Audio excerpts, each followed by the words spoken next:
the Town of Littleton Board of Health meeting for June 22nd, 2022. At 7 p.m., we'll get started with our public hearing for 27 Edsel Road. Is that, Jim, is that Civil Solutions? No, the homeowner will be speaking. It's Henry Wickham. Oh, Henry Wickham, okay.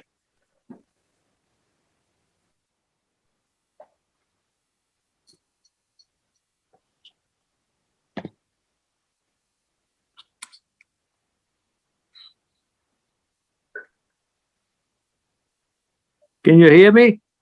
Yes. Okay. Henry, you're muted? No, I don't think so. Let me see. No, I'm talking to Mr. Wickham. Oh, okay.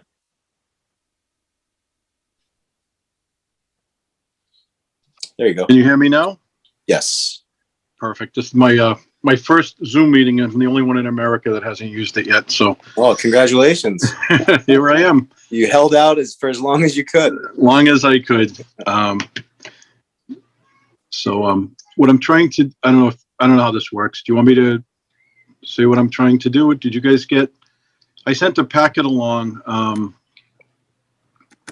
With the the receipt letters from all the neighbors. The registered mail receipts, and then one neighbor said they signed it. I didn't get it, so I included a letter directly from the neighbor that said, for some reason, the post office didn't return me one. So I got all 6 of the neighbors that were required by the town to notify them that I was looking for a Title V variance. So I have all that paperwork, and I think I passed it along to the Board of Health. Yeah, I think we have all of that. I'm just in the midst of opening up my files here, but I believe it's all there. Why don't you go ahead and explain to the board what you're looking to do? So I'm looking to add a bathroom in my basement. This is a small house on Edsel Road. It's 2.5 bedrooms, I call it, because the 3rd bedroom I'm sitting in, it's only barely big enough for an office. But I'd like to add a full bath in the basement with a shower. And I wanted to put in the pump into the floor. It's about a 5-gallon pump. And when I went for the permit, I was denied on the basis that I only had a 1,000-gallon tank, and that you shouldn't add, the pumping of water in there could disrupt, they don't like to stir the tank. On one of the pictures I showed you, I've talked to Ed and Ed Sullivan, and as well as the the plumbing inspector in Acton. I'm going to be 35 feet from the outlet pipe. So they're going to go, the pump comes up on a 2-inch pipe. They're going to go right to a 3-inch pipe. And they all assure me that by the time that the water reaches the drop point, that the pump will have shut off, and there really won't be any increase. It won't pump out. It will be gravity fed just because of the distance it has to run before it will get to the tank. The other thing is I'm more than happy to have the the tank pumped every year to help prevent any issues. Okay. Jim, do you have comments on this? Sure. So there's a section of Title V that says pumping before septic tanks, or pumping ahead of some. I'm not sure exactly the title. And what it does is it outlines what the requirements are if you put a pump ahead of the septic tank. Again, for the purposes of Title V, they prefer to have septic tanks receive gravity flow and have that flow be as gentle as possible, so that you get, it encourages settling in the tank. So the concern is when you put a pump ahead of it, is that you'll be forcing water in a little faster than it may come out of the house in a gravity flow. And so what they require, a minimum of a 1,500-gallon tank, single compartment, if you're using a solids handling pump, or a 1,500-gallon 2-compartment tank if you're using a macerating pump. Again, with the macerating pump, you're grinding stuff up. So not only are you pushing it out into the tank, but you're pushing it out with finer particles. So again, the concern is you won't get enough settling. So that's why they require the 2-compartment tank. So that's the reason for the variance. I'm sure there's lots of ejector pumps and tanks that are too small, but the concern is, the lots on Edsel are small. The system, it's not a new system. It's part of the system with the house. So whatever other mitigating actions that could be taken to make sure that if you throw that in, that we won't see Mr. Whitcomb for a septic system repair in the short term would be helpful. So whether it's pumping more frequently, I don't know if the outlet end of the septic tank is, if they could put a filter on it. Those are things that kind of help with the solids in the tank. And how does the pump in the ejector, how does the ejector pump going in the basement floor differ from a pump we would put in just prior to a tank in a regular system where the pump is outside in the ground? So when we do a pump system, all the water from the house goes into the septic tank first, so you have a chance to have everything settle. And then the clear water or the filtered water, settled water from the septic tank then goes into the pump chamber. So at that point, most of the solids, and particularly where you as a board require a 2-compartment tank and require effluent T-filter, the water getting to the pump chamber is pretty clear. So you're not worrying about stirring up the tank as the water is in the pump chamber after the tank, and it's pretty clarified by the time it's hitting the pump chamber. And has there ever been an instance where there's a small holding tank after the ejector pump and before the septic tank to allow things to settle before they go into the septic tank? On the outside of the house? Yeah. So I had one situation up in Ashburnham, which is really strange. It was a lake lot, and it was built down over the banking at the water. And the entire content of the house pumped to a septic tank, which then flowed gravity to the leaching field. But that was something that was installed probably back in the 60s. But that's the only instance. So when we upgraded that system, we ended up putting the 2-compartment tank in a bigger tank because we were then having to pump it up to that tank and meet today's code. So that's the only situation where I can recall that happening. Yep. The reason that I went to the building inspector and the two plumbing inspectors is because I don't want my system to fail either. But what the logic behind it is, if you're coming up with a 2-inch pipe and you're dumping it into a 3-inch pipe and running 37 feet roughly, because the way that it's configured, I got to run sideways, then to 25 feet across the house, then 17 feet before it hits the drop at all. That because you're running two inches of water at pressure, as soon as it hits all that run of 3-inch pipe, by the time it hits the 4-inch pipe out of the house, there is no pressure because the pumps already are going to shut off before. There's more capacity in all that pipe so it's not going to hit the tank at pressure because it's going to be all dissipated long before it hits the drop into the septic tank. Just because I do bathrooms for folks all the time, and I always put the bathroom as close as possible to the outlet because it's just easier. In my case, I'm like, 30 feet of pipe away because I want the bathroom at the front of my house and the outlet's on the back of the house. So I don't, I'm not an engineer, so that's why I asked these other folks their opinions on it, and they actually offered this to me. Go to a bigger pipe that will get rid of the pressure, and then you won't have a pressure issue into the tank. It'll just be gravity fed at that point. And Jim, do you think a baffle at the end of the outlet pipe or the inlet pipe, outlet pipe, baffle or screen would help? So again, I don't know what the tank looks like, but if the outlet end of the tank was accessible, and you could put one of the T filters in the outlet end of the tank, that certainly would be helpful. Yeah, I think that's the way to go. Yeah. Does anybody on the board? We'll start. Kevin Davis. Any questions, comments? No questions or no questions. I do like the idea of having the screen at the end just to help prevent any macerated solid from getting into the leaching field. Pumping it for 1 year, definitely. And then the other statement is with this septic tank in there, how are we going to make sure future owners understand that they need to pump it every year? Those are my thoughts. I don't know this to be true, but I'm sure Jim knows better than I do. If I don't have any intention of selling the house in the near future, but if I sold it, does the 1,000-gallon tank even hit the current Title V, would it have to be upgraded at the time I sell it anyways? Would it pass, Jim? So that'll be part of the Title V inspection process. So if the tank was otherwise structurally sound and the system didn't otherwise fail, then yeah, that tank could move on with, passing Title V would allow that to transfer. I guess how will people know?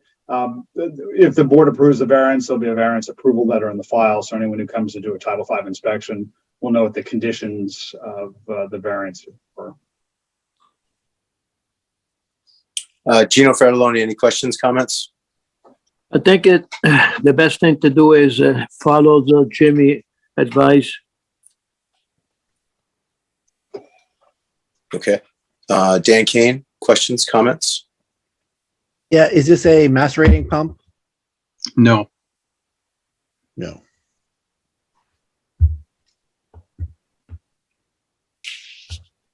Okay, no other questions. So that doesn't have a grinder, that pump? It doesn't. So there's, okay, so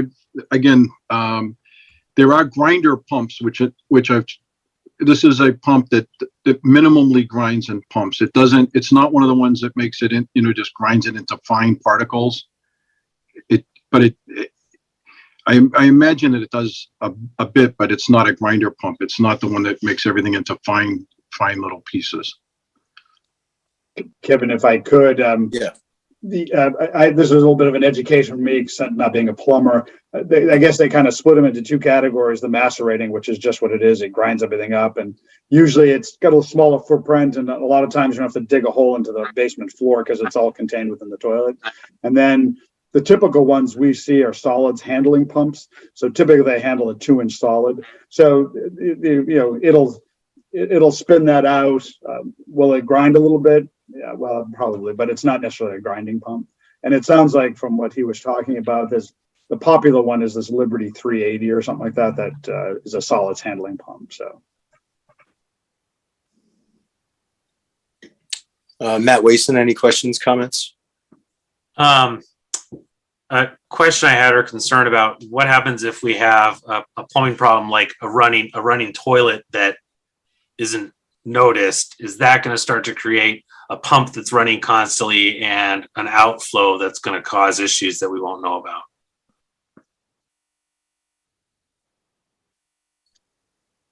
I guess I can address that. I mean, that is the potential whenever you have, even in your own house with a gravity system, a leaking toilet. I probably the most dramatic situation I saw where we had 2 apartments that they're 1-bedrooms that each had leaking toilets, and it wasn't a big leak, it was just enough to come down the bowl so you couldn't see it. And it ended up causing the system to fail in a couple of years. So it can happen in a gravity system. With the pump, if you got a little bit of a leak, you might notice it. If the pump is going off and you're in the house and all of a sudden you're trying to figure out why the pump goes off if you're not using it. So that might give the owner a little bit of a heads up that something's happening. And then similarly, as what Kevin said, I just concerned about making sure it's actually done every year, because I don't know if the board has any sort of jurisdiction over saying thou shalt get it pumped annually. Could be a condition of the variance approval. Okay. So if it's a solids handling pump, the screen's not going to work, but maybe a baffle at the end of it if it's accessible.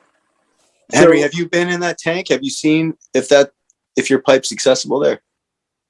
I haven't. I have opened it up to have it pumped, but I have not really looked inside of it. Okay. Yeah, because you could put a T-baffle on the outlet. Yeah. But when they do inspect it, they do inspect the T-box, and they do inspect different pieces. And I just had it pumped this spring, and they said everything looked great. Great. But at the time, I wasn't thinking of doing a bathroom, so I probably didn't ask enough questions. When are they coming back? 2 years? They'll come back next spring. They were doing every 2 years. They'll be doing every year now, so I'm gonna come back again in the spring. In the spring, okay. And you're trying to get this done and finished up before they come again to pump it, right? Oh, yeah. Yeah.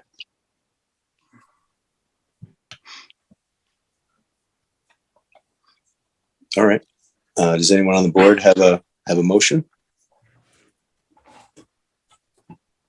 I'll make a motion if the board is the same town that I am. Give him a break. As long as he takes care of it. I make a motion that the homeowner install either a screen or T-baffle, depending upon the pump type that's installed, that the homeowner acknowledge that they will have, or that the record reflect that the homeowner will be pumping every year, Yeah, and that it's a very delicate stuff. and that's it. That would be my motion. And the variance to motion- allow a second bathroom. Mhm. Friendly modification to allow the second bathroom. I'll second that motion. And we'll do a roll call vote. Kevin Davis, Kevin Davis says yes. Gino Fratelloni, Gina say yes. I hope Dan King? everything- Dan Kane, yes. Matt Wason, Matt Wason, yes. and Kevin Baker votes yes. Thank you, Mr. Wickham. Thank you. All right, next we have our 7:10 public hearing, 37 Dogwood Road.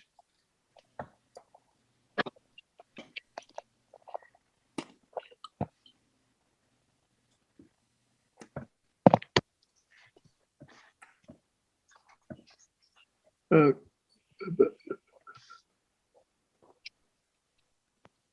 God bless. This is Civil Solutions.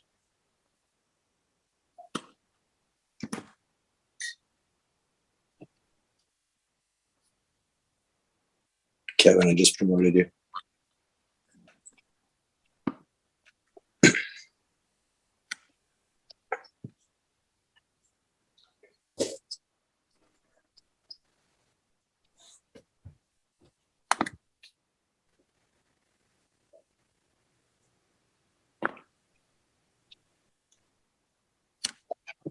Hey, Kevin, Hello.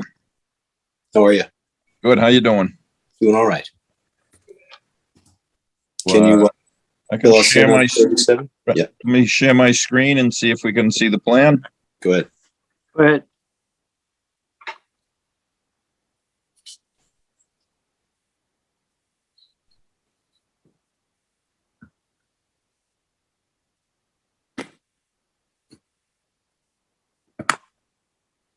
Are you able to see that now? Yes. Yep. Okay. So I'm Kevin Ritchie from Civil Solutions. I'm here on behalf of Bernie McDonald, who owns 37 Dogwood Road. Currently he's got a 3-bedroom house here. The system is in rough shape and failing. He'd like to replace it. He does have a pretty big lot. It's just over a half an acre, or just under a half an acre, pardon me. He'd like to replace it with a system capable of supporting a 4-bedroom.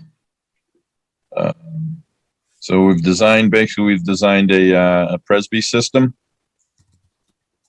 over here on the side, and we got the reserve area. We did do a conventional system as well. So you can see here's the conventional system, is the lot line.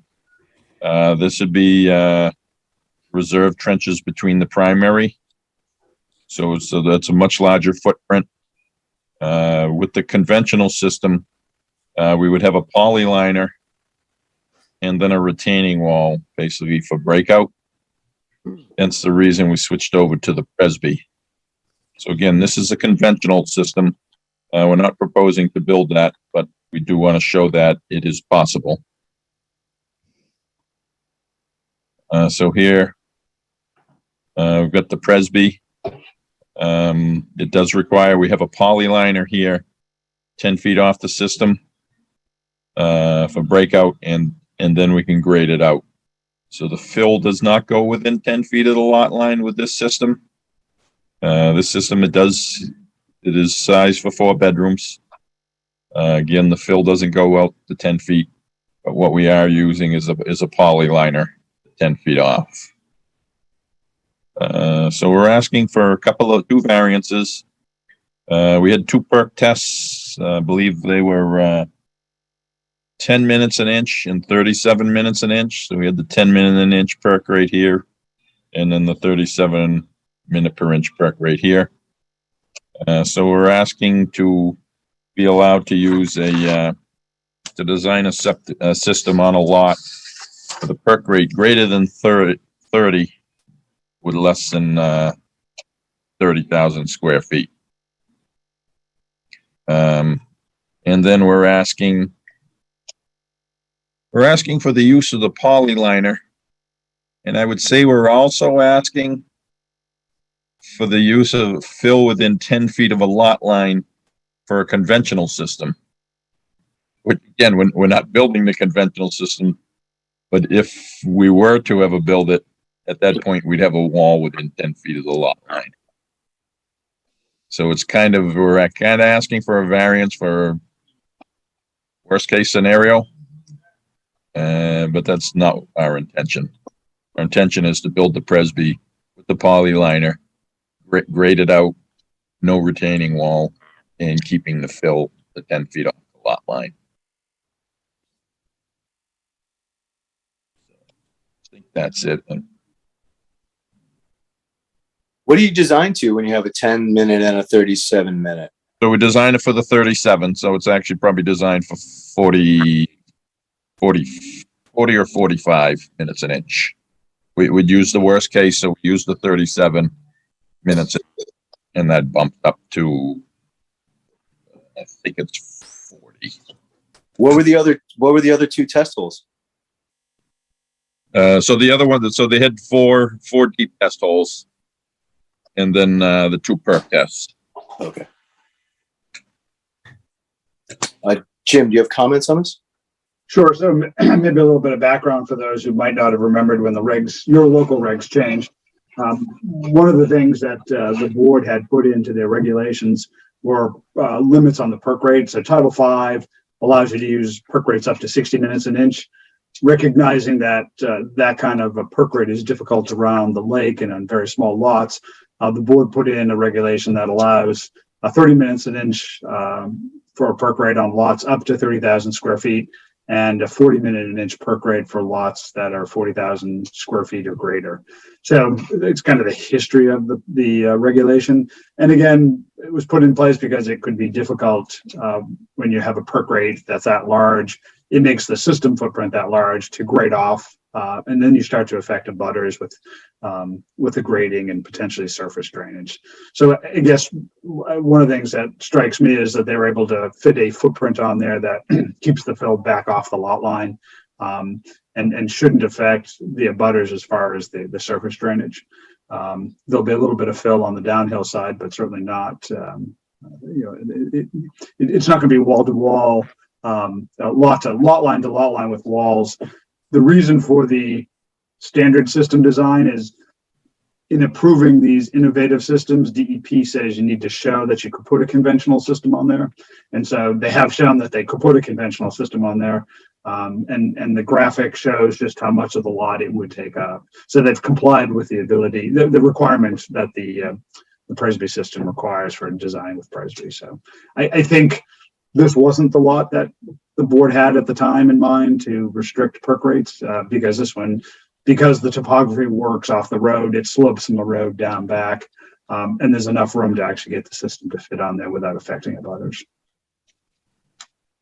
Great. Kevin Davis, questions, comments? I have no problem with approving the not the retention wall, the what is that called, sir? Polyliner. Polyliner. Thank you. I have no problem with the polyliner. Since we're going to be going with the Presby system, I do have a problem approving the retaining wall just in case. So if the proposed system is to use the polyliner with the Presby, then I say that that's what we approve and go for there. I have no other comments. It looks fine. Gino Fratelloni, questions, comments? No, Dan Kane, questions, comments? My only question was kind of the same as Kevin's it sounds like the request for the waiver for the retaining wall was a just in case. And I'm not quite sure what the just in case is. You kind of said, if we end up installing the conventional system. It sounds like that's not the plan. So this is, if at some point 5, 10, 20, 30 years from now, you have to install a conventional system, that it'll already be in place. That's what it sounded like you said. So I guess I was trying to understand what the need was, or the request was, for the retaining wall, and what the timeline would be for that. Yeah, I mean, the variance confuses myself as well. So, I think it's just a matter, we designed the system, an alternative system. And as part of the requirements, we have to show that we can put a conventional system on the lot. So this is basically the design of the conventional system and what it would look like, with no intention of building it. I guess we're just basically showing it does work. But so I don't know if we're asking, I don't think we're asking for the variance for the use of the retaining wall. I think we're just showing that it would need it in that case. But what we're really doing is installing the Presby with the poly liner. Okay, I looking at don't know your if letter, that makes it it any does list- clearer or a little more muddy, but in your letter, it does say including a poly liner and a retaining wall. Is that item number 1, request for the variance? So that's kind of what I was curious about. So it sounds like the plan is not to use the retaining wall or need the retaining wall. And if for some reason, as you're building, it came up as an issue that you needed the extra space during install, then I would say you need to make an emergency request for a change. I have a little bit of a concern just issuing just a, well, you can if you need to kind of Yeah, thing. no, I don't. If it's not in the design plan and it's not intended to be built, I guess I'm just a little bit concerned about granting a variance that you are saying you have no intention to ever actually use or need. Matt Wason, any questions, comments? Jim, can you verify that as long as they've just drawn up the plans, that meets the criteria? That would be correct. Okay, then I agree. I think we're on the same page. We've seen the conventional system plan design. It is possible. I don't think we need to have any variances approved for that. I would look right at this and say, yes, it needs to have the variance for the polyliner. And then just for the record, because it's asking for a variance, what is the square footage of the lot? So it's 0.473 acres. In square feet, that would 23,000-ish. 23, yeah. okay. That's pretty good. So we're a bit under that 30,000 and shooting for that higher perk rate. So I just wanted to make sure we had that on record. Yeah, and then the perk rate that we would have designed for would have been 40. Is that marked on the print somewhere, just out of curiosity? Here in the calculations, we show the percolation rate that we're designing for of 37 minutes an inch. In Title 5, the next rate would be 40, and that's the 0.25. There's no application rate for 37 itself. It's 30, and then the next one would be 40. Roger that. So we couldn't design for 30 because that's faster than what we actually had. And I would say, I mean, this is the plan that we're proposing. It is for the Presby with just a poly liner, no retaining wall. I would think if that changed during construction, we'd have to come back with a new plan.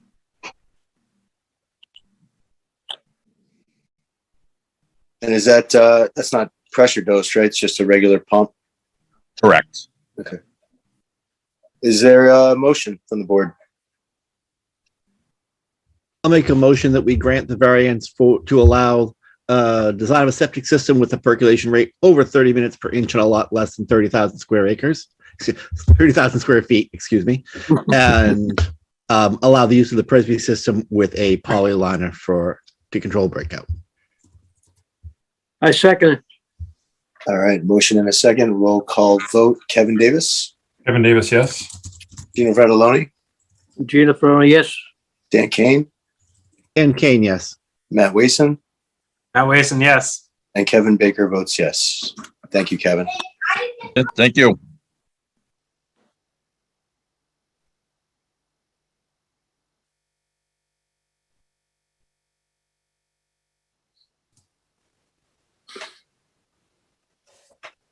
All right, so our next public hearing, my agenda page just froze. Can someone tell me what the next public hearing is? 19 Andrea.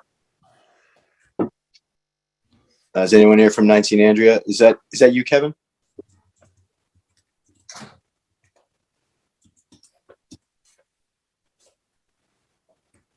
Yes, it is Kevin. Okay. We'll need him back.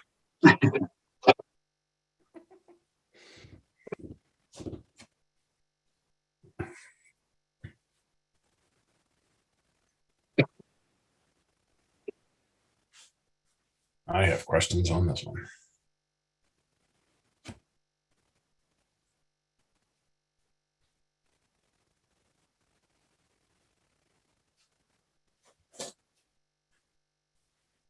Is he back yet?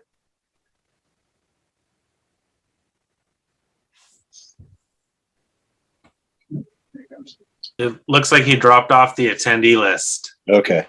Oh, we have a hand raised. Oh, no, there he's coming back.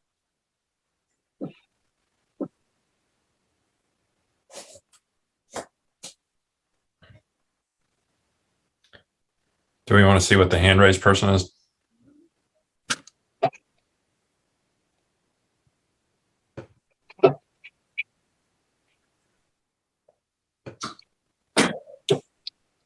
Hi, Ricardo. Hi, yes. My name is Ricardo Sardelli with Tobacco Control Alliance. I know further out in the agenda, but I think Jody and I received the incorrect link to participate in this meeting. Well, you're on the right one now. Yeah, perfect. Okay, is Jody Bergan on there as well? Jody's here. Yeah, just let us get through this last public hearing and then we'll talk to you guys. Sorry to interrupt. Thank you. Yeah. Kevin, are you there? So I'm back. Do you hear me now Yes. and see me? And I should be sharing my plan for 19 Andrea. Yep, got it. Okay. So 19 Andrea, it's basically got the septic tank here under the patio, some kind of small leaching area here in the backyard. I believe it failed the Title V inspection. So on this particular site, we've designed a pressure dose geomat system. So let's see, we got the Andrea Street out in the front, driveway, town water, garage here. So we're kind of limited on the area. Groundwater was relatively high. We had it at 40 inches. There was some fill to help kind of artificially suppress the water table, but we've got the water table here in the backyard at 40 inches.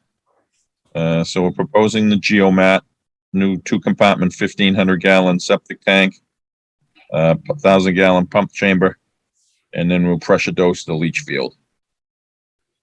So we are using the geomat in order to take advantage of the reduction in the required offset to groundwater. So we're asking for approval from the board to use the 2-foot groundwater offset. That obviously helps keep the system in the ground tremendously. We do have some fill, just a tiny bit of breakout fill here around the back, probably coming up maybe a half a foot. And we're about 8 feet off the lot line in the rear. To this side, we're obviously greater than 10 feet. And on the side, yeah, on both sides, we're greater than 10 feet. It's the rear yard that we're decreasing the fill to the lot line from the 10 to roughly 8. Then again, with the amount of fill in the groundwater, we were not able to run a perk test. So we took a soil sample and ran a sieve analysis. So basically, we're asking for the approval for the 2-foot groundwater reduction with the use of the geomat. We're looking to reduce to allow fill within 10 feet of the lot line here along the back. And we're asking to be allowed to use a sieve analysis rather than a perk. How did the sieve come back? The sieve came back as a class 2. So that would basically be designed at 30 minutes an inch.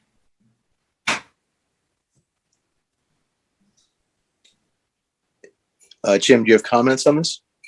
Sure. So the lot, as you can see, the lot's pretty flat.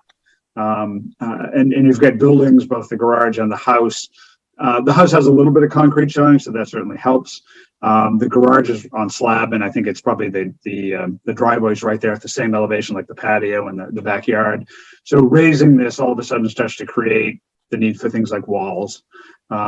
The geomat allows for, if it's pressure dosed, it allows the breakout fill requirements to be down to 2 feet instead of 15 feet like a conventional system, whether it's gravity or pumped. So the pressure dosing helps distribute the effluent more equally over the field. And in that regard, it's allowed kind of like the perk rate, that the 2 foot breakout requirement.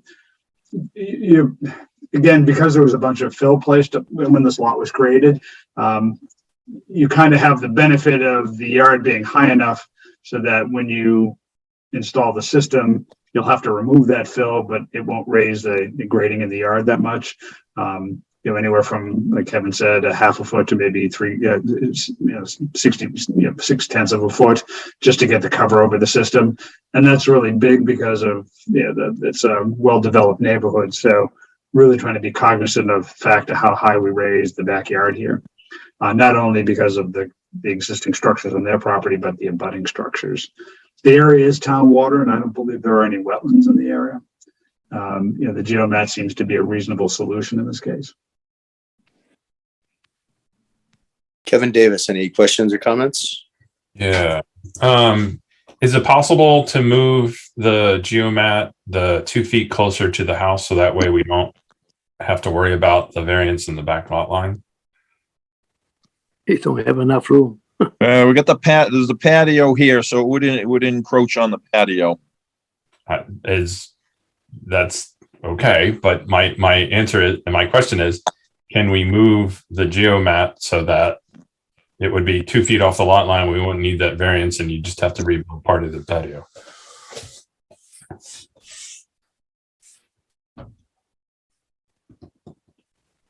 I guess with the removal of some of the patio, you probably could move it 2 feet closer.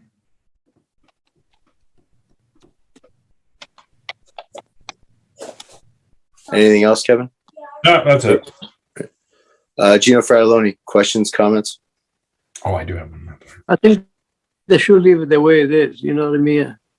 As long as you give them a variance for the, leave the patio alone for crying out loud. The area is so small anyway.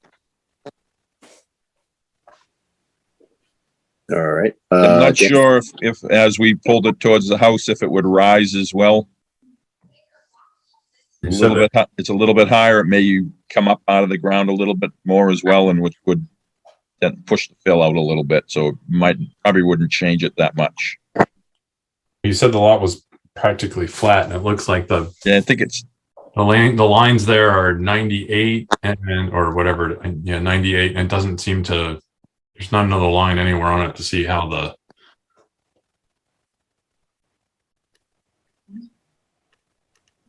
So we got 98.6, 98.5. So it's flat from here to here. And in the back at the back of the lot line, you got 97.7. So so if you move it 2 feet closer, I don't see an issue. And is there an issue putting? I guess you don't want to put anything over the geomat after that, so you would lose me. No.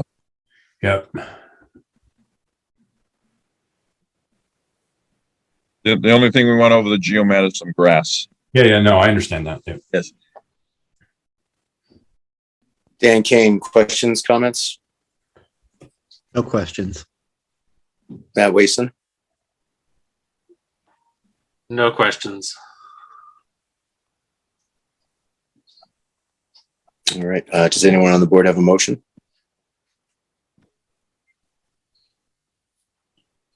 A motion to allow 2 feet.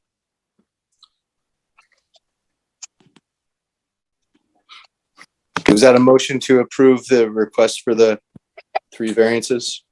Correct. I'll second that motion. Roll call vote. Kevin Davis, Yes. Gino Fratelloni, Jennifer, yes. Dan Kane, Ian Kane, yes. Matt Wason, Matt Wason, yes. and Kevin Baker votes yes. Thanks, Kevin. All right, thank you very much. All right, next we have our 7:30 with Leominster Tobacco Alliance. Let me see if I can promote these folks.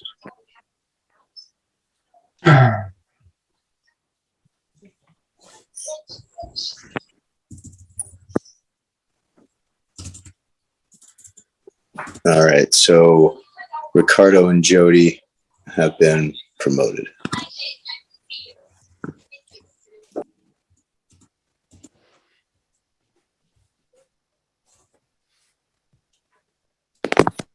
And Kevin, if I could just start by maybe introductions. Yeah, please, So- Jim, go ahead. Just again, I think probably the last time the folks from the Tobacco Alliance were with the board is when you were redoing your regulations many, many, many years ago. And I think Joan came and DJ Wilson. The town of Littleton belongs to a regional entity that does your tobacco control. And so we had an issue with, I believe, a business selling to a minor. There was a letter issued by the tobacco control group as your agent for the board. I thought it would be helpful for you as a board to at least, the regulations have changed. So I think they changed, state regs, I think changed in 2020. So I thought it would be helpful for if they could explain that to you as prior to a hearing that you may be having on a violation. So with that, I'll let them, Kevin, if you want to. Thanks, Jim. Sure. Hi, Ricardo, Jody. Why don't you go ahead and give us the summary? Okay, Tobacco Control Alliance, we do 2 types of inspections. We do a retail ed inspection, which occurs at least once a year. It's when we go in and we check permits, making sure that they have their Board of Health permit, the Department of Revenue permit, whether it be for cigarettes, cigars, or electronic nicotine delivery systems. We also check to make sure they have their signs, give them what they need. We're an agency about compliance to make sure that they're complying with the law. The other type of visit that we do is a compliance check. And I'm just looking at our database here, and it looks like we did 1 retail ed visit and at least 2 enforcement checks. That means we sent in a youth to attempt to purchase tobacco products. It would trigger a reinspection if there was a youth sale, so there would be another check for that store. It's not like we would do all other stores at that time. It would just be for the one who failed the compliance check. The law now has that fines have to be, starting for the first offense, $1,000. There's no way for a board to lower that fine. For a second offense, it's $2,000, and for a third offense, it is $5,000. That goes whether it's for a youth access failure to comply and selling to a minor, or if they happen to have a flavored product. So we usually find those on retail ed visits. With those, it also comes with a 3-day suspension of their permit for the first offense, a 7-day for their second, and a 30-day for their third. Do you have any questions, or is there anything else I can expound on? Rick, did I get everything?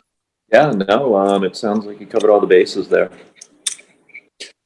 So am I right in assuming we have a meeting on July 13th to have a hearing regarding a violation?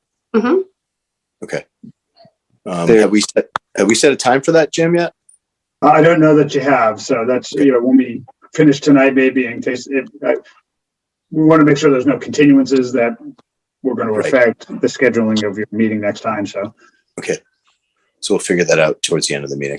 Okay. Cody, am I correct in saying that July 13th meeting is an appeal by the store owner relative to the youth sale. I believe they're asking for a hearing. Yes. Okay. Is there anything the board needs to know prior to going into that hearing?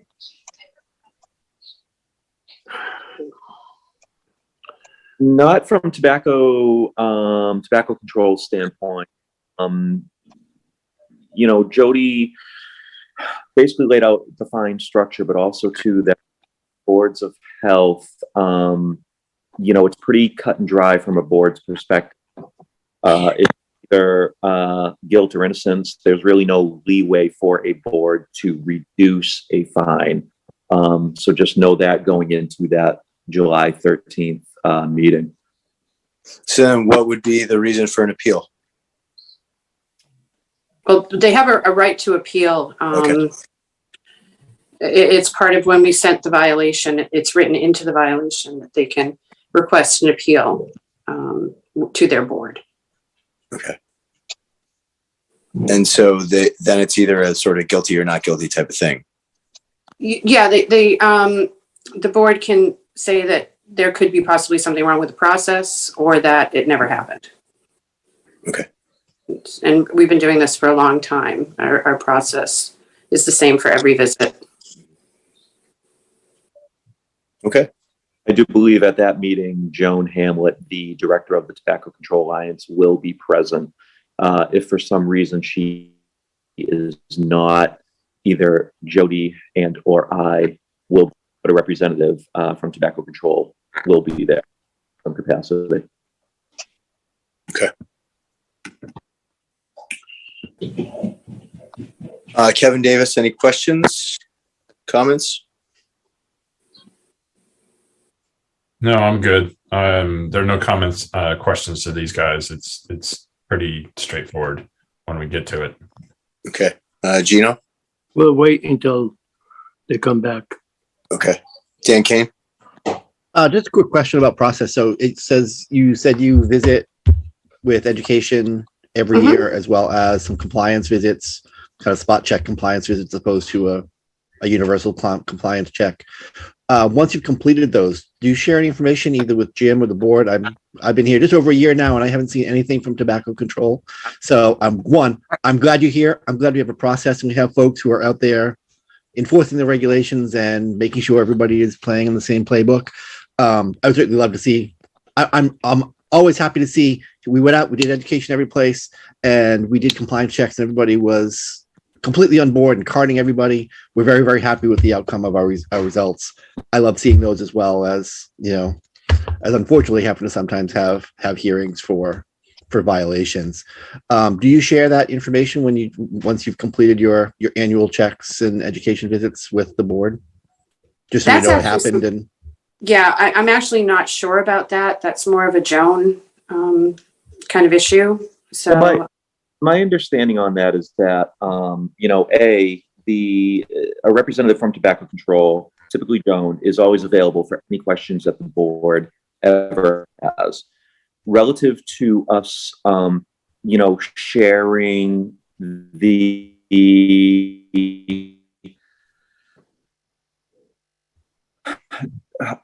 not detail either our patients or our pricing surveys. That's not typical protocol, and for no other than I'm sorry, I have a call coming in. Reason then there's really not much there. If there's anything that needs to be followed up on, Tobacco Control will follow up on it.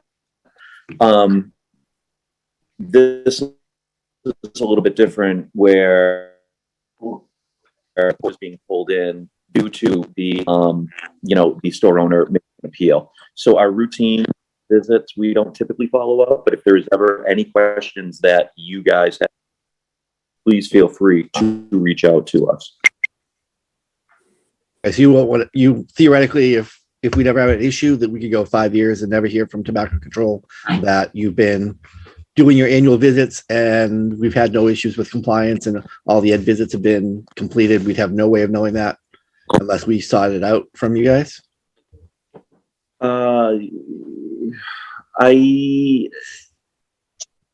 again, this is more of a Joan question. Yeah, pretty much. I mean, if you don't hear tobacco control, everything is good in the community. You know, Joan will come before the board if there are changes to the state regs. Come before the board if you guys have a question on a particular issue. But where this program is a state-funded grant, you know, just we are out doing our jobs, and if there isn't communication from us, things are typically good in those communities. Okay, thank you. Matt Wason? Thank you very much for taking the time to come inform us a little bit about this. We'll look forward to what happens on July 13th. I will also echo what Dan said.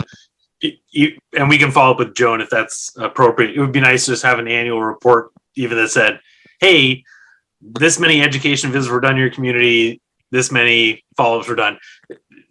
I think it would help the board stay informed, especially year to year as people change. Because if we're looking at this board and none of us have ever heard of you before, I think it's just closing the gap on that so that we can all stay a little bit better connected over time would be awesome. But I nominate Dan to follow up to Joan on that one. Thank you. All right, great. So we'll see maybe Jody, maybe Ricardo, maybe Joan, July 13th. Why don't we just put that on for Jim, unless you have something for 7 o'clock, do you want to just do it at 7? Sure. Yeah, I don't know of anything yet, so sure. Okay, let's just do that and bang it out. Okay. Thanks, guys. Thank you. Have a good night. You too.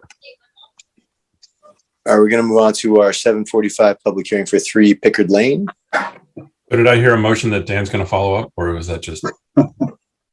That's just, we all know that's going to happen. That's all. Got it. 3 Pickard Lane. Who do we have here for that?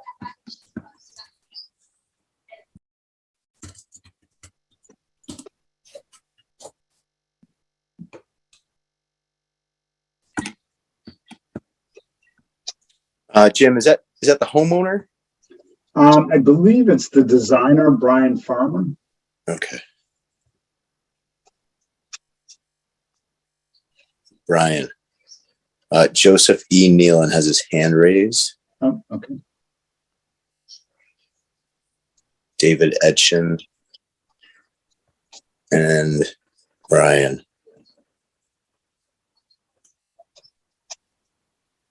All right, you've all been added. Thank you.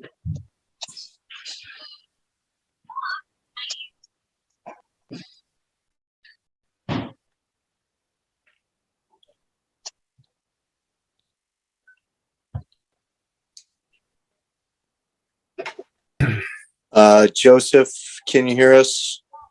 I can. Can you hear me? Yes. Brian, you're muted. And David, can you hear us? I can hear you. All right. So Brian, you're the designer. What's going on? Yeah, no, there was a previous property owner. A couple of times we went around the design with the board. And so the system went in. And then there was a grading. You know, there was some talk in the past about getting a variance for grading within 10 feet of the property line, which it looked like we spun the field, so we didn't have to request that. But, you know, the way the system went in, you know, there was some grading within 10 feet of the property line. So I had the installer move the grading to the 10-foot setback at the property line and had some stones put in. And then when we did the as-built, that's where we're at. You know, the health agent picked up properly that, you know, a barrier design, impermeable barrier design would be required to not be within 10 feet of the property line. So it's a relatively small wall elevation-wise.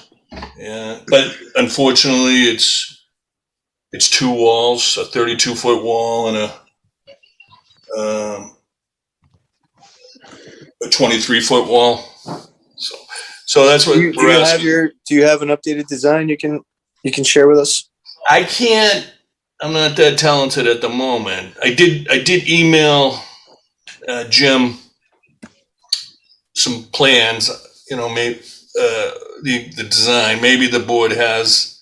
Yeah, I think we have some of I those. apologize for that.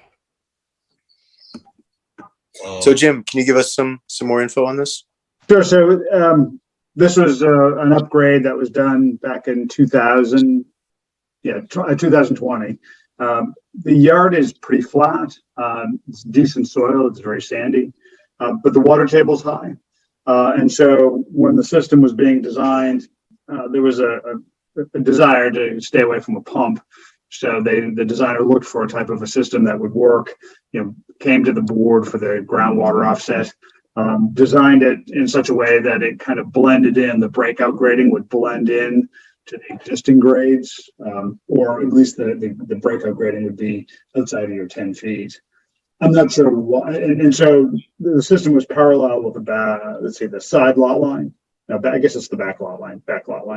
I guess it's all relative to how you look at the site. But during the construction, the system got kicked on an angle. So all of a sudden, the corners are closer to two property lines.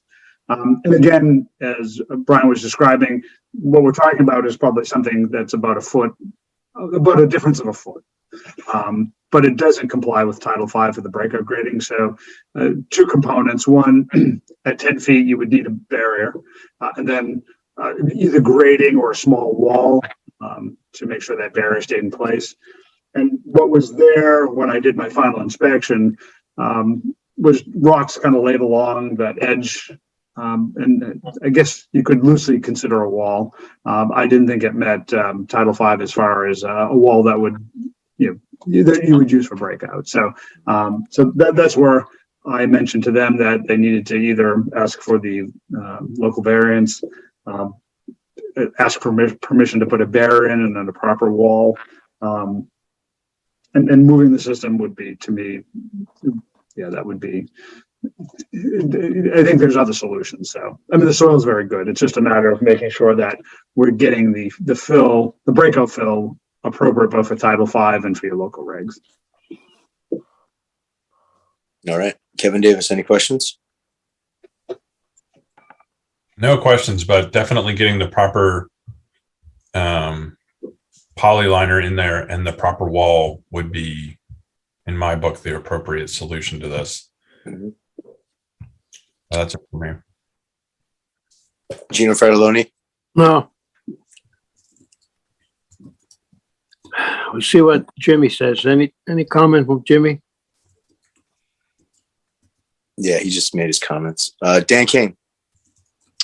No comments. Obviously, I'm disappointed with the installer that a foot isn't a lot, but in this case, a foot is a lot, and certainly impactful. So I'm disappointed that the installer has created the situation for the homeowner and the designer and us and everyone else. So it's certainly unfortunate. Hopefully that the homeowner and designer will go back and have a discussion with the installer about accuracy of placement.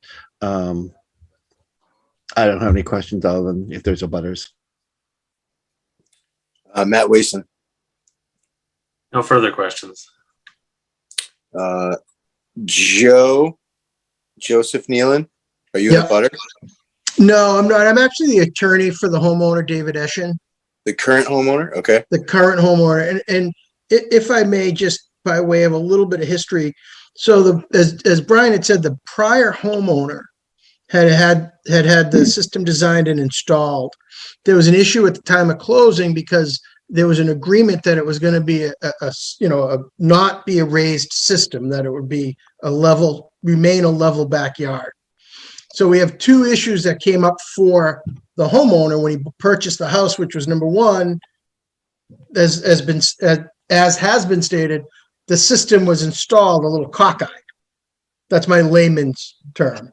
I was on a board of health in '96, so I'm out of the game. But you know, it was installed at the angle, and then it's a raised system. So you know, he loses the level backyard. So really, what we're looking for is to be able to get a certificate of compliance on this, put the liner in, and install some walls. So at least he'll have a level, you know, over the tank. He'll be able to raise it and grade it properly, so he has a level area in the backyard. Jim, was the system that we approved initially level? It was, the bed itself would have been, by the time you put finished grading on it, was kind of crown the backyard. So it was going to raise it a bit, but just kind of crown the backyard. Okay. We're talking about, and I think raised, I usually think up out of the ground. The top of the actual system is probably at the original grade. So then Title V requires you put somewhere between 9 inches and 12 inches of cover over it. So that's that kind of crowning to the backyard that we're talking about. And that's what's making these walls kind of necessary. Got it. 1996, huh? Are there any abutters? No hands raised. All right, is there a motion from the board? So just if I can, Kevin, Yep. Good. Mr. Farmer had designed the rocks, and then he actually, on the plans that I think that the board got, actually had designs for a wall. So I guess if I'm hearing the board correctly, you'd like to bury in the wall that's designed on the plan, if that was as a solution. I guess as you're considering motions, we just. Yeah, is that what you're? So I have 4 documents, and I'm looking at one that says a 32-foot wall. I think on page 23-foot stone wall. The documents, in my opinion, are really kind of confusing because you got the as-built thing there, and then it's like there are 4 pages Right. that I'm trying to figure out which one we're actually going to be approving. I guess that's why I brought this up, just so we're all clear about what you'd like to do. I'm trying to rotate it in the PDF drawing that I've got to try to figure out where things are at.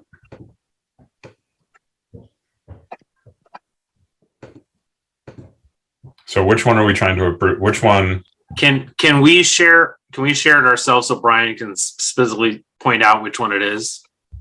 Okay, yeah, specifically there's 2 walls. I've been calling it the No, west. hold on, Brian. I mean, can somebody else share? I can share if you want me to. Okay. Yeah, would you mind? Then Brian can specifically say that thanks. one. Yeah, give me a second. Hold on. Let me get the right application and do this right so we don't have issues. All right. Can everybody see the drawing? Yeah. Right. So this is one that we've got, and I don't know what the center drawing is. So I think that's I've probably never current seen it. conditions. That the little circles along where your cursor is, that's the little stone wall that is, I think, currently there. Okay. And if you bring it up a little bit, you'll see the other little stone representation. That's the stone wall because That's kind of what's there now. Yeah. yeah, I'm not. This doesn't match to what this is because I think it's oriented cattywampus. Going with what the attorney is saying. Okay, so then that was the as-built, and this is what they would like to do. There should be another plan that actually has. All right, hold on, let me rotate. One of the plans I have actually has a design for a small wall, Vertalock or Versalock block wall. I'm trying to rotate it to the right thing. So I guess that's the as-built plan. Is that the edge of stone barrier, the existing D-box?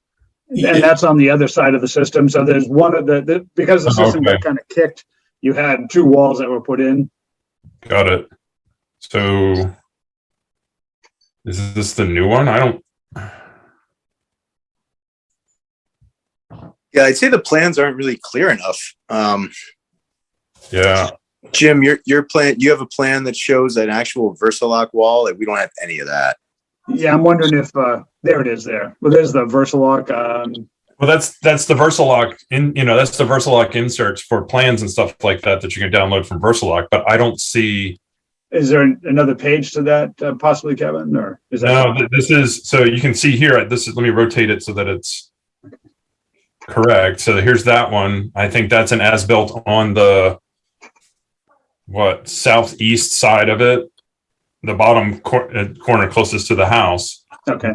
I don't see it saying, and it says edge of stone barrier. I don't see, a poly membrane or a Versalock. And then if you go up to the next page, this is at the top end. I don't see a poly or a Versalock wall. And then if I go here and rotate that page, that's at the back. That's at the southeast corner again, I guess. And I don't see any indication of that.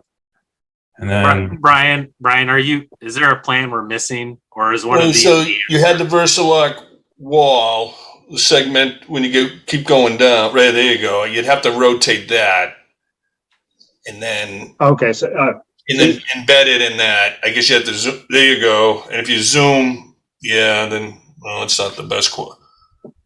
Did we lose it? hold on, we're working it. Good job. Thank you. Catch up. Better vision. I don't. Sorry about that. It's a scanner, I guess. I know I sent the original. I guess Jim may have it, but so I have it in front of me. But you do the barrier. Well, you may go down to the lower one. Maybe it's a little clearer. Well, that's showing how the Versalock's getting installed. It's not showing where The barrier. it Yeah, is. Brian, do you have an actual plan showing where the proposed Versalock wall is going to be on the site in relation to the septic system and the property lines? Not really. It's going to be replacing. That's kind of what we right need. on the stones. So no, That's kind of what we need. We're going to need, I can get that. I can. yeah, we're going to need to see that. I mean, I don't think this board has a problem with the system being put in properly with a wall and a poly barrier. Yep. But I think we just need the documentation. I mean, Jim.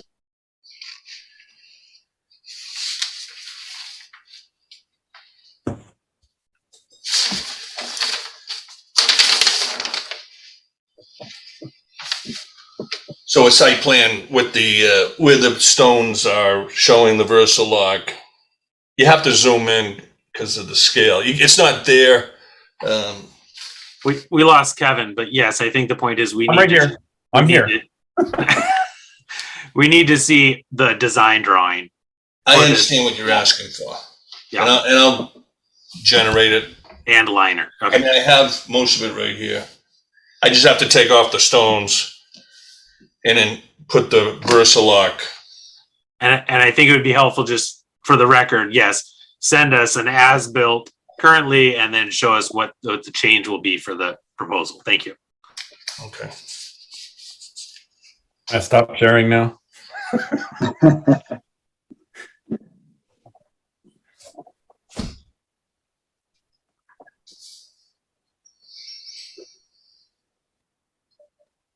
So I don't know if you wanted to continue the hearing, or if you wanted to have them come back, or. It'd be a good idea if they come back. So we make a motion. I make a motion that we have the designer return with an appropriate set of plans showing the new location of the wall and the barrier in relation to the property and continue it for a new forward date. I second it. In the absence of our chair, I will call roll call vote. Kevin Davis, Kevin Davis, yes. Gino Fratelloni, Yes, Dan Kane, Dan Kane, yes. Matt Wason votes yes. And Brian, our next meeting is July 13th. Would that work? I will be doing it remotely from pretty far away. There's a wedding I got to attend, But and I'm skipping some times. It's in Hawaii. I shouldn't. It's a family wedding. I gotta attend to. But yep, I will log in. Would you prefer 2 weeks later? I just don't. It's just a delay. If I can speak on behalf of the homeowner, this is a 2020 matter. So if we can stay on for that date, if the plans can be submitted prior to that hearing, it'll be a matter of getting on and having it reviewed and approved. I hope. Yeah, I'll definitely have the plan submitted so you can see, the board can see ahead of time, and I'll make every effort I can to log in. I'm flying out on the 12th, so I'm not sure the time zones, and I will log in.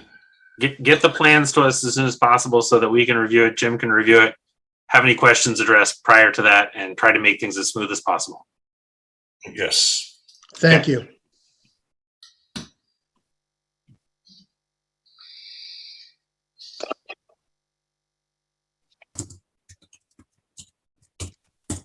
Is Kevin back as an attendee? I do not, unless it's just Kevin, I don't see him. Right. Kevin's raising his hand, so that might be Kevin. You say, Dave, if you're still on, can you promote Kevin?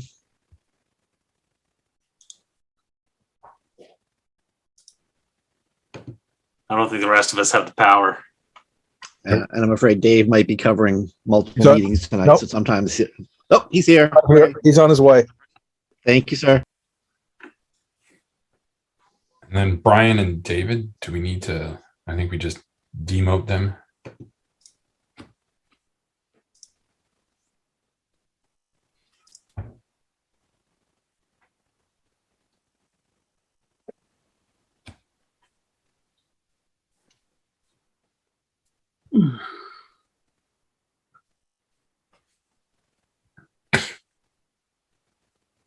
Looks like you just lost Kevin again. He may be having some problem with the computer.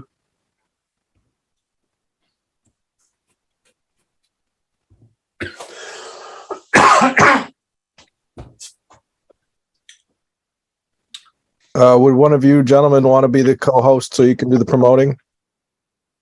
Sure, I can do it. Okay, I will make you co-host. You now have the power. Okay. So we will move along to the 7:55 public hearing for 179 Goldsmith Street.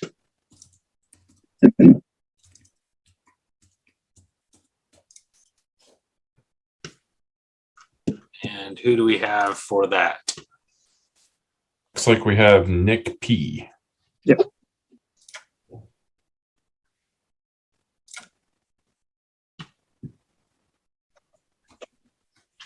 Nick, go ahead.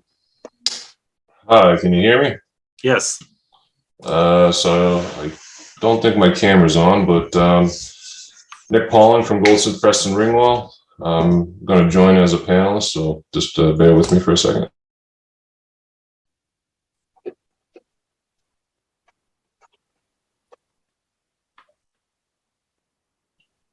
Hey, live and in color. There you go.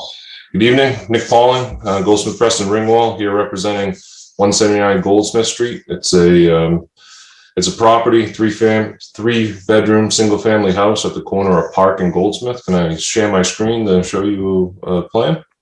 Please do.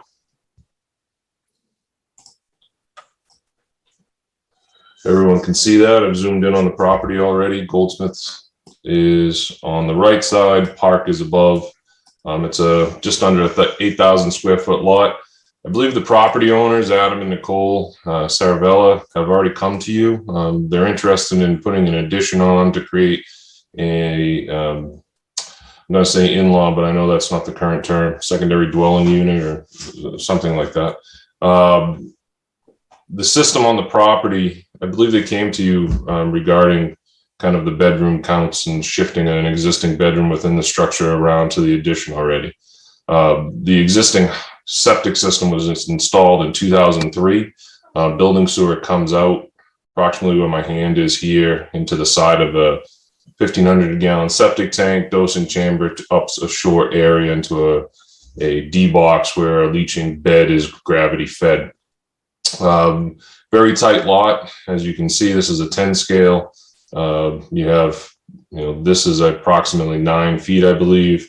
What they're looking to do is actually tear down a 3-season porch and actually make that a slab on grade accessory dwelling unit. What you'll notice is that this is the existing porch foundation. We're proposing to put it in this dark line here, which is just way too close to the existing tanks. So within the existing basement, what we're proposing to do is actually replumb within the basement to take the building sewer to the front of the house and install a new 2-compartment septic tank and 1,000-gallon dosing chamber that will still have the pump and the controls similar to the current setup, just have this force main run parallel to the side of the leaching area, turn and then connect into the existing force main or a new connection directly into the existing distribution box. The reason that I'm here for you before you tonight is the space between this corner of the house and this property line are very tight. With roundings and plus or minuses, we could have complied with the 10-foot offset to the property and the 10-foot to the foundation, but in talking with Jim and to ensure the situation of the previous agenda item doesn't happen, we're preemptively requesting local grade approval to allow for a reduction for the tanks relative to the crawl space of the foundation being less than 10 feet. That will allow us to maintain the 10-foot required separation to the property line. So that's the whole application. I can certainly answer any other questions that the board may have.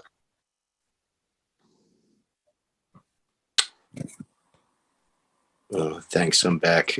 Jim, do you have comments on this? No, I think they had come, the applicants had come before you about doing the in-law, or the accessory, I guess is what it's called. And because it was going to be other than single family, they were going to need to replace the tank anyway with a 2-compartment tank. So part of what Nick has presented is that tank replacement.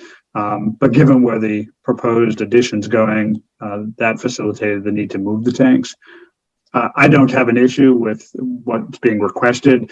Again, given that you may have 20 feet between the road and the front of the house, and given that this isn't surgery, it's more done with backhoes and stuff like that, having the ability to have a little bit of leeway, I think would save somebody having to come back to the board. I'm sure they'll install it as close to a plan as possible. But again, having that little bit of play makes it a little bit easier for everybody. And they're going to be new tanks, so a lot of people are using single compartment, single chamber tanks with the top, if you're concerned about leakage.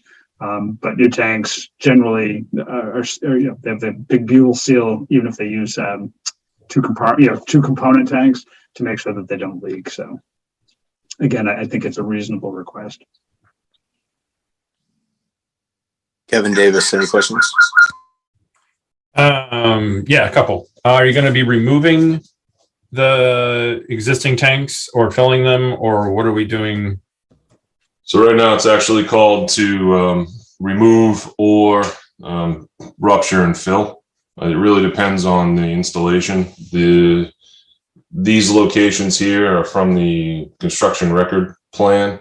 It certainly appears that the septic tank will need to come out due to the proximity to the strip footing that would be needed for the foundation. However, if this was rotated, it may not be interacted with, then we would break the bottom and fill it. Okay.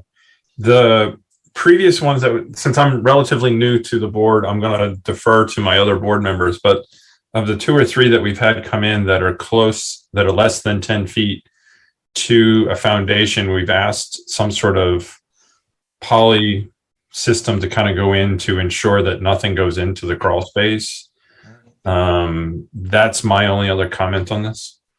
So that may be from a standpoint of the leaching area relative to the foundation. Oh, is that what it is? Okay. Yeah. I just couldn't remember if it was a tank or a leaching field that we had to do that before. That's all I got.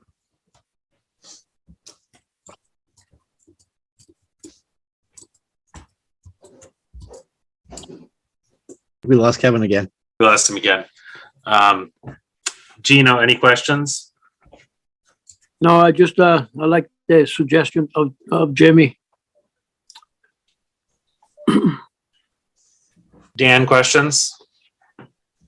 Nope, you addressed the decommissioning of the previous tanks, so that's good. Looking at the property site, it looks like there's actually a tree basically where you want to put those new Right. tanks. I'm assuming that tree's going to come out. I believe the existing tree is here. There was a tree here and approximately here that had been recently cut down, I believe. Okay, that was my only other concern of having tree roots that close to the tanks. It looks like premature trees. So, Yep. Nope, no other questions. Looks like a reasonable solution for a tight lot. And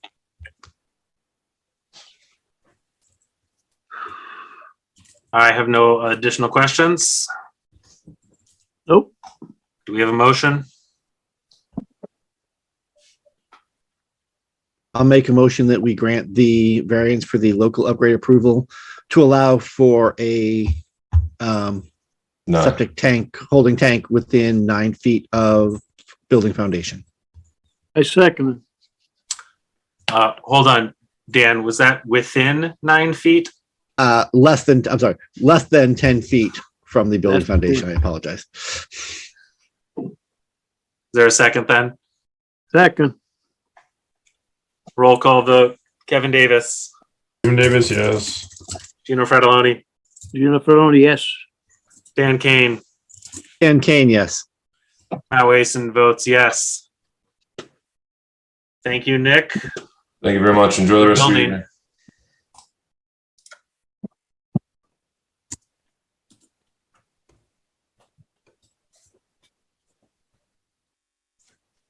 Poor people.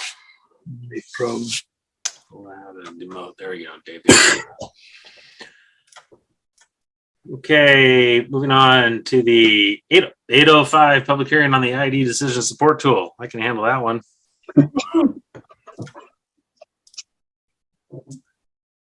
Maybe. Okay, can we see the data today? Yep. All right, our predominant agent is still Omicron BA2.12.1. Other variants BA5 is now our kind of number 2. So it used to be BA2, now it's 5, then 4, then 2. I think just the latest news out of the most recent variants 5 and 4 are just kind of the increasing concern that vaccinations are not nearly as protective against infection, but ideally are still protective against serious illness.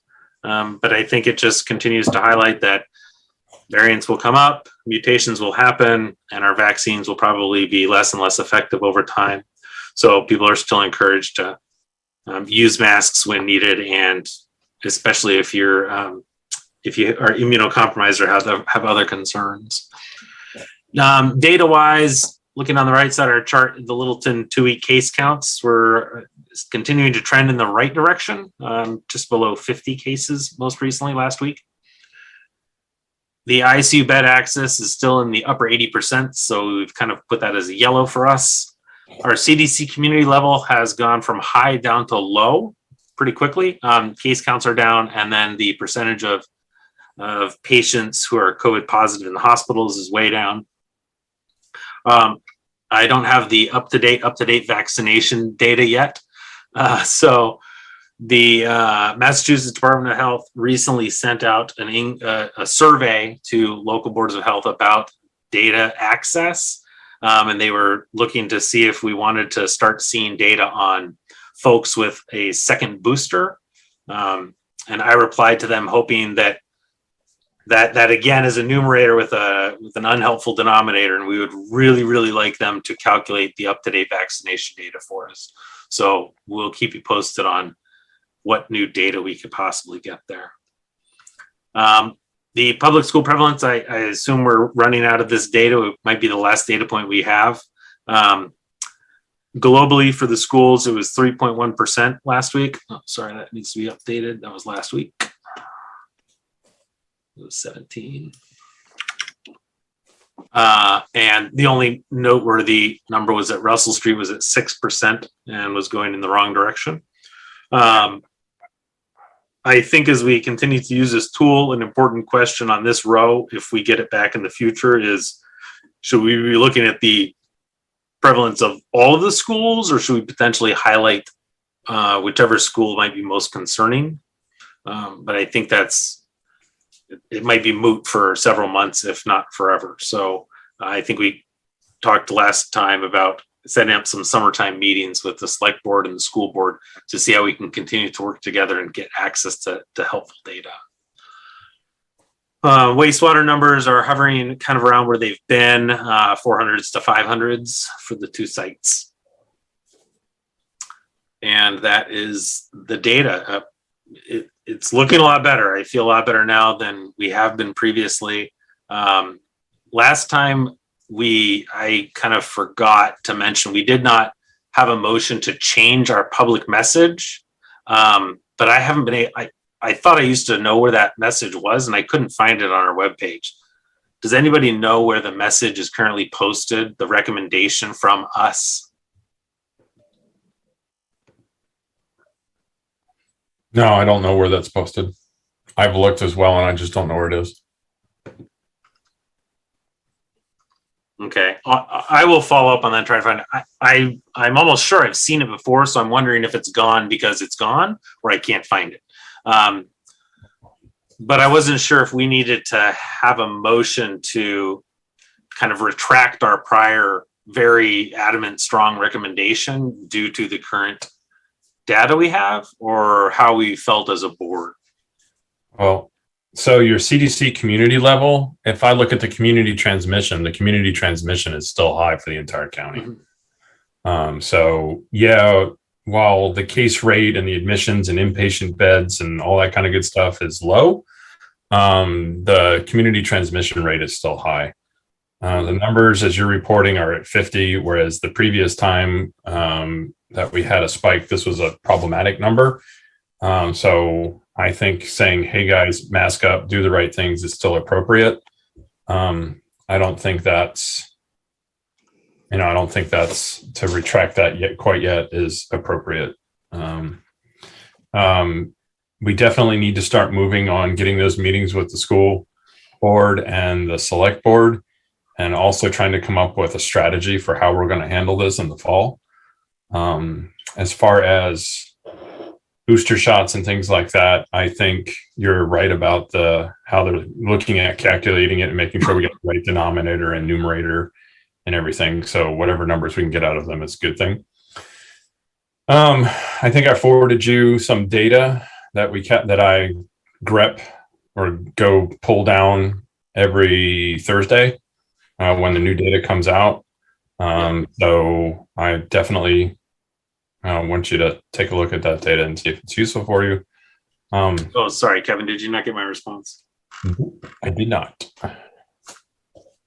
I'll double check. And then, yeah, that's, I'm still very concerned about this. I'm very concerned about the fall, about where the state is headed right now for the school systems. There is, they've said that they're not going to be doing testing anymore or sponsored testing anymore in the schools. So we got to figure that out. And, with masking not being prevalent or present or whatever in the school as their experiment, you're really starting to pull away all those layers of Swiss cheese, and you still have a very communicable disease that is out to do harm. So that's where I stand.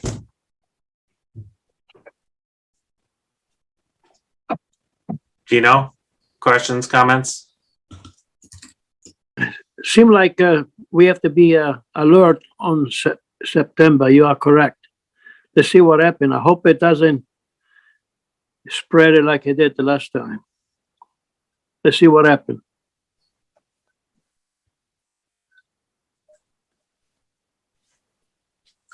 Dan, questions, comments?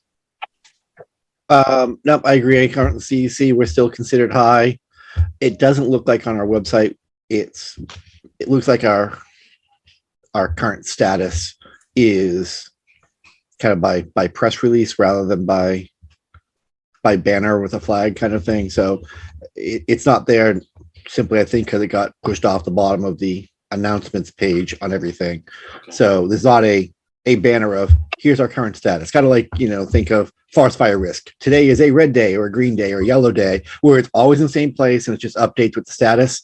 It looks like our announcement basically was a banner, and now it's gone because it simply got pushed off. So that's certainly maybe something we can work with IS and the website folks of coming up with, whatever our message is, our current status is, our current recommendation is, and then a fill in the blank kind of piece that always stays in the same place, either on the town website or on the Board of Health subsection. I will do that. I was going to work with them on getting the school posted. So I will talk about, I agree, some sort of what's our current status so people have easy access.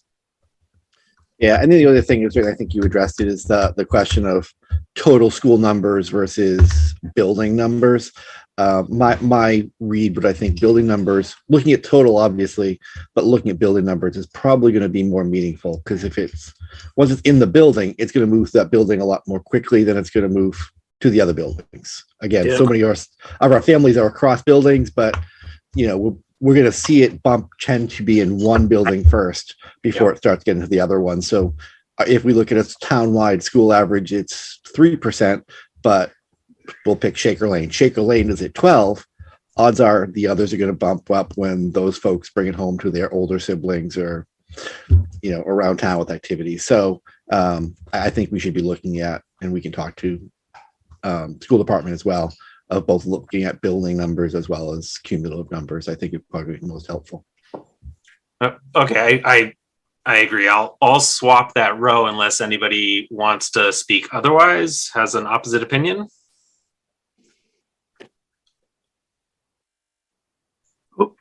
Very well. I'll include the global number, but I'll make kind of the stoplight color based upon what might be the most concerning location.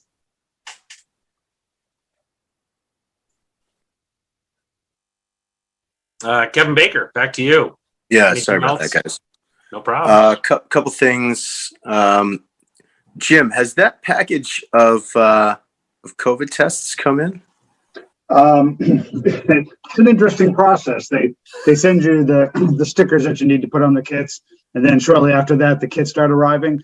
So Littleton's kits haven't arrived yet, but I expect in the next week they'll be here. Okay. Do you let us know? We might have some ability to get some stickers on kits if that is a huge time suck and a pain. So I guess if you wanted to let me know where you want them brought. Yeah. I'll have a conversation with Liz at EHS. She might have some staffing there to help us. Okay. Forgot how many kits, but they come 90 kits to a box. The boxes are like 16 square inches, so it takes up a little bit of space. Yeah, I bet. Yeah. And I only ask because, if we need to, try and work something out, or form a plan with the schools in September. Do you offhand know what the expiration dates of those kits are that are coming in? I don't off the top of my head. I thought that was December, but I'm not. Okay. And then does the board feel that a joint meeting with the school committee sometime in August might be appropriate? Why not? Sooner. Okay. I'll see what I can do to get on their agenda.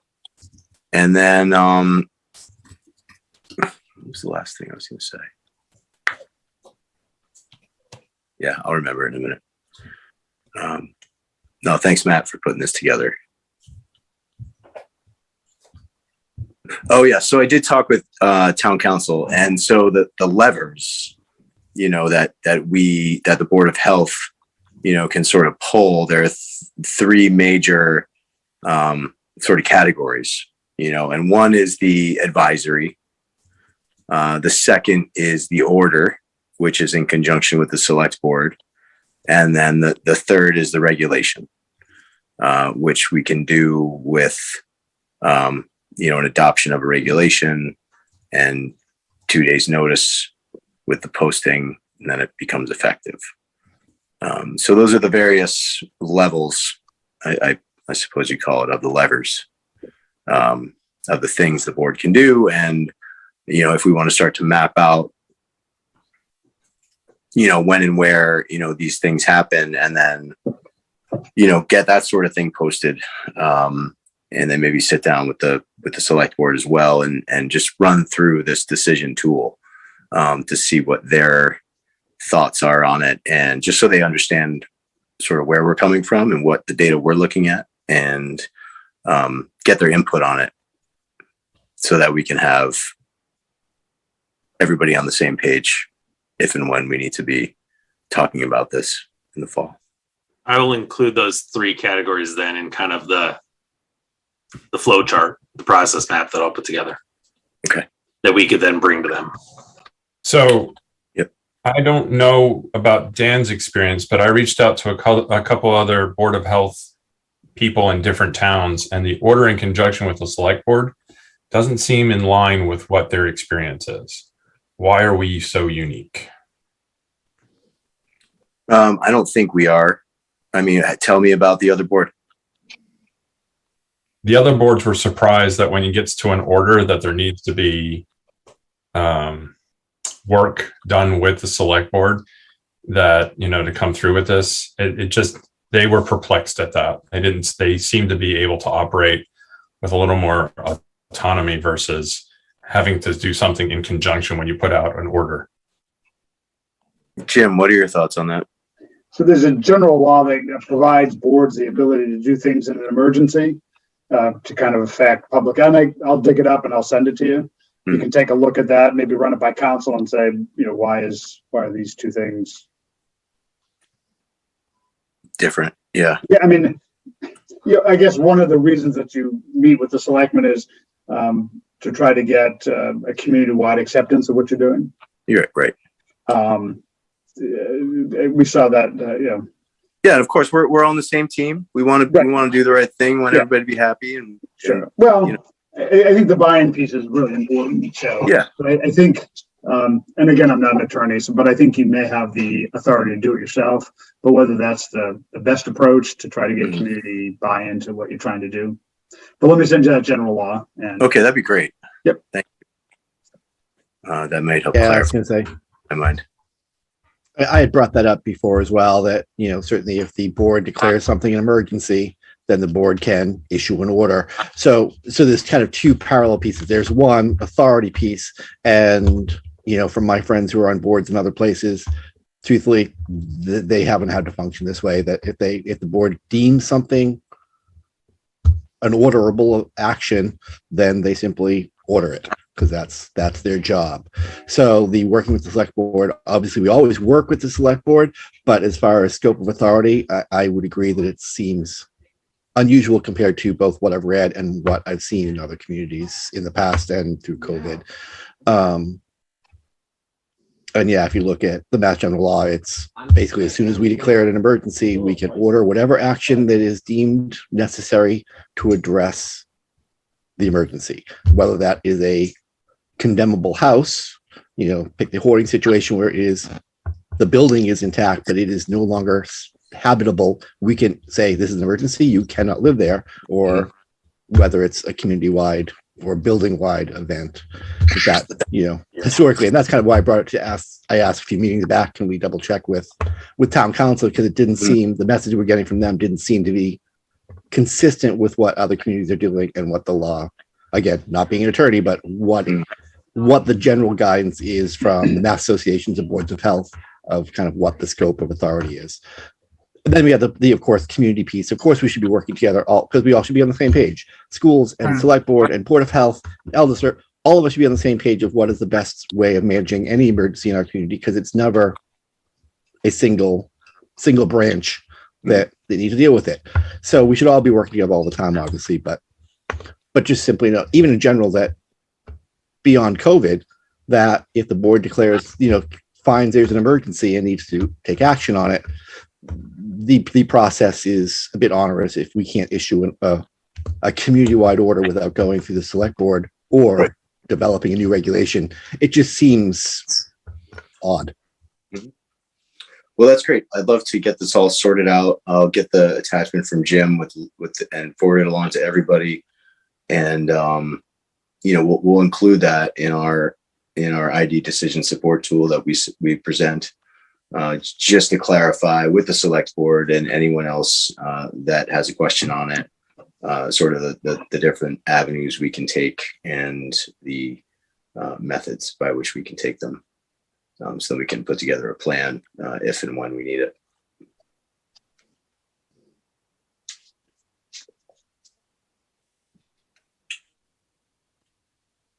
Anything else on the ID's decision support tool?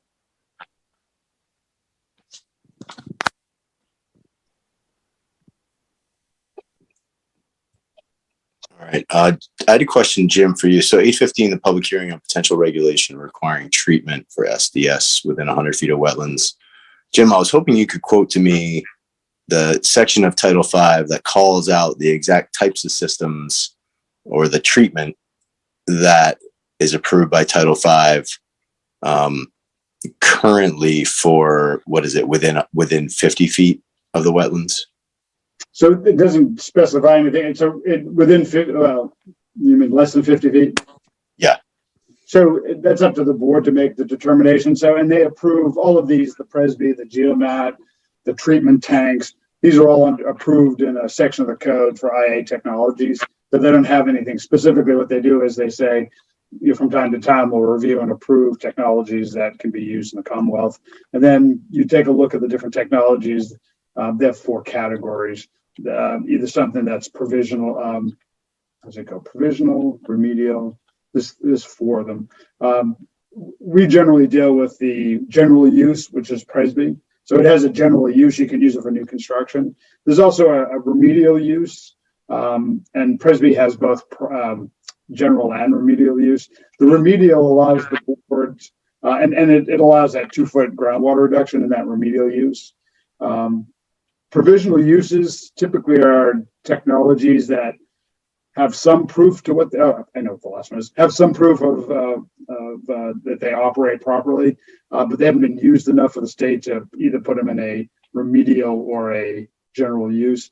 And then they have an approval called piloting, and they allow, if you have a new technology, you can put a certain number of the technologies in to generate some information for the state for them to consider it, bumping it up the approval chain. So again, they don't call out any specific. The only specific technology called out in the code is recirculating sand filters.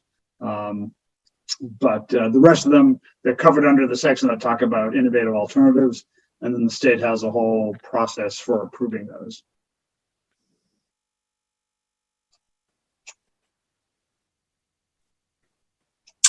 We lost the question asker, of course. I think the thing that I struggle with, I think part of it is that we're trying to figure out how to categorize some next level of system, but without data saying, well, you need a system that performs this way. Without that piece, I think that's the struggle, because we want to be able to say, well, if you're at 50 to 100, then thou shalt put in a system that can accomplish level 2 instead of level 1. But that, from what I've gathered, we just don't have that kind of table or information to go with. No. And again, I provided some documents about maximum feasible compliance and kind of the decision tree I go through. I mean, I look at, wells, that whatever you need to do, you need to do. I know there's a cost to it, but protecting somebody's drinking water is of the utmost importance. Wetlands, obviously, we don't want to, particularly if there's streams going into tributaries to like bathing beaches and ponds. Obviously, that's, again, another big flag that you want to make sure that you're protecting. Not that we don't want to protect wetlands in general, but the state code is 50 feet is the minimum. And you don't need anything but a conventional septic system at 50 feet. So again, and then you start to look at, if you have wetlands and well issues, a different situation. So how many variances are we granting, and are they granting variances to the offset to groundwater? I wish it could be something that would be more cookie cutter, so that you kind of get away from the argument of precedent and stuff like that. Again, and imperfectly, but I like to try to think that I've gone through that. And when I make a recommendation to somebody, it's with that in mind.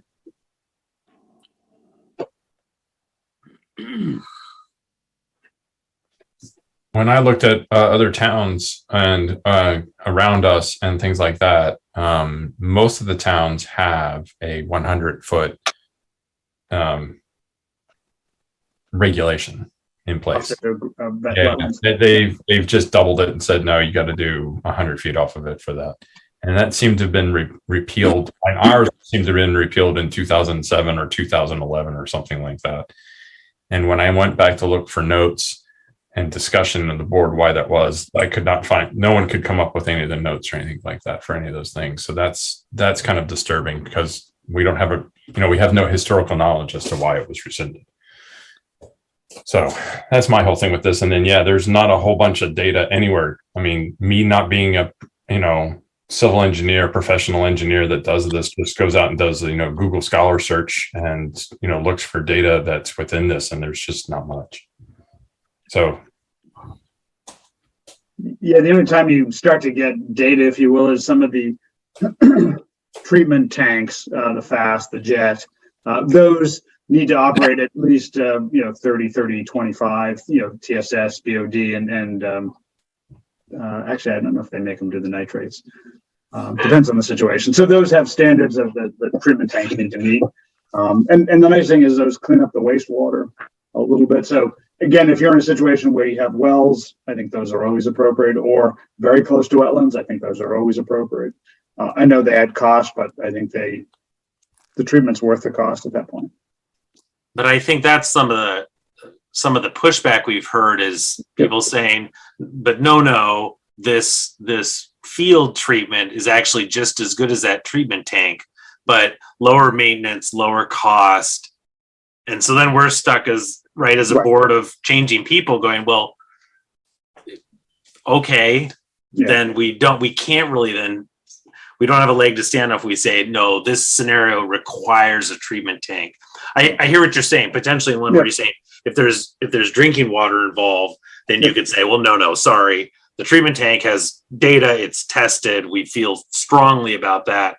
But with the wastewater, I gather, I think we're mostly supportive of the changing 50 feet to 100 feet. It's just, are we going to be able to codify any other guidance on what to do if you're within 100 feet because you have no options? And I guess what I'm hearing over several meetings now is we're just not going to be able to come up with language that we can put in there. Yeah, I don't think it's as easy as trying to, just do these things if in this situation. Yeah. Okay.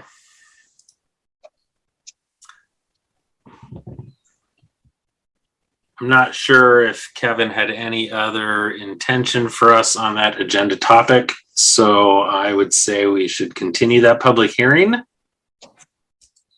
I'll make a motion. We continue the hearing. Second. Thank you. Roll call vote. Kevin Davis. yes. Gino Fratelloni. Yes. Dan Kane. Dan Kane, yes. Matt Wason votes yes. And we will come back to that one next time. Next on the agenda was 825, discussion on health department long-term goals. I think without Kevin, who I believe put that on there in order to start that discussion, we will have to postpone that discussion. Is Kevin okay? He texted me a little bit when he had his last drop off. I'm not sure what's going on exactly. Hope he's okay.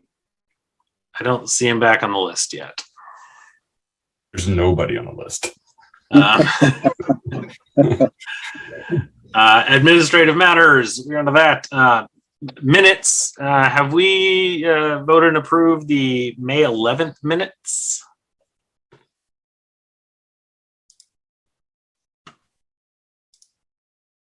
No, I don't believe we have. I don't believe we have. Everyone had a chance to review the May 11 minutes. They were sent out by Dan on June 1st.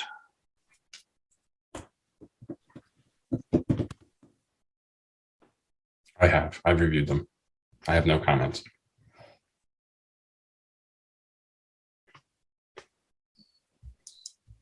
I also have no comments. Do we have a motion?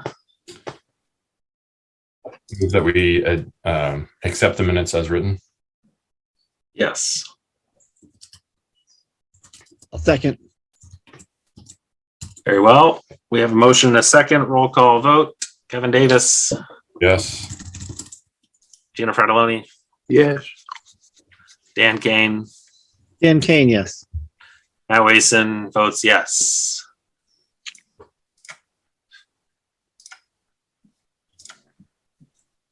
There was also administration handbook as a subtopic here. Does anybody know what that is concerning? Check. Come back to that next time. Anything in the packet? Let's see what we got. I'll say there's nothing on the Google list, but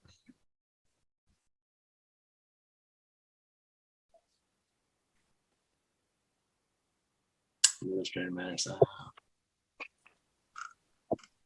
No, I don't see anything in the packet for that. Okay. Correspondence. The folder is empty online. Any correspondence we're aware of?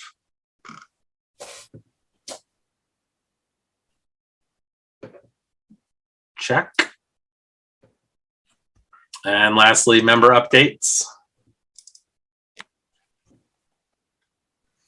Kevin Davis. So, yeah, there's a member update from my perspective. They're reviewing the town emergency readiness stuff or whatever it was. I read through that and have not heard anything back, whether we're included in that discussion or not. So that's like an update as to where we are in that town readiness review and where the Board of Health is going to insert itself. Because it was kind of interesting to read it and to see that a lot of our scouts are being volunteered for things, which is fine. No problem here with me for doing that, but making sure that the appropriate organizations that are still in there are notified that they're part of the emergency plan.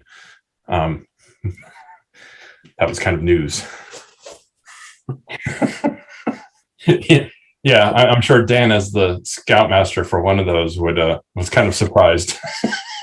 I have not been notified anything in that role. So if I could just, we actually did a couple of drills on those plans, and with drills, you always look to have participants to go through. And so the scouts are very nice at the time to kind of run through the drill. It was good to have people and talk about the ability to confound adults. Having kids do that is great. They are chaos generators at their best. That's all my input. Thank you. All right, Gino, anything? Is it, we have anything else on the agenda? No, just the member updates. Also, when are we going to meet next time? Is it going to be July 13? I believe so.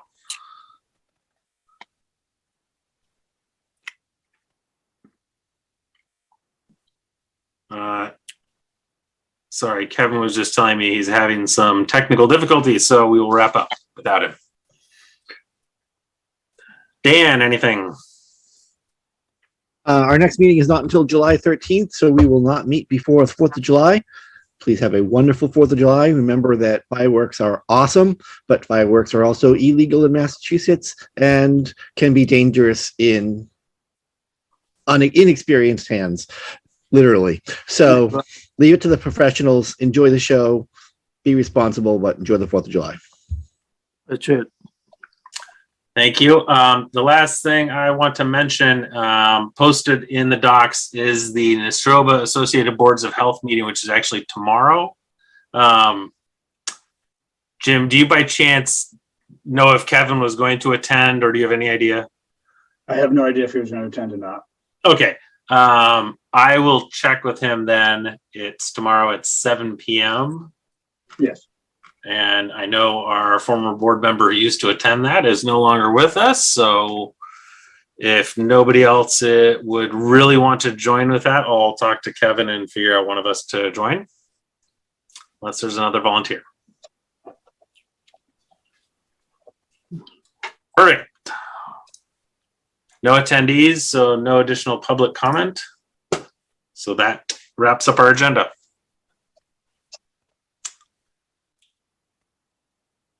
Do we have a motion to adjourn? Make a motion to adjourn our meeting. I second it. Thank you, Gino. Roll call vote, Kevin Davis. Kevin Davis, yes.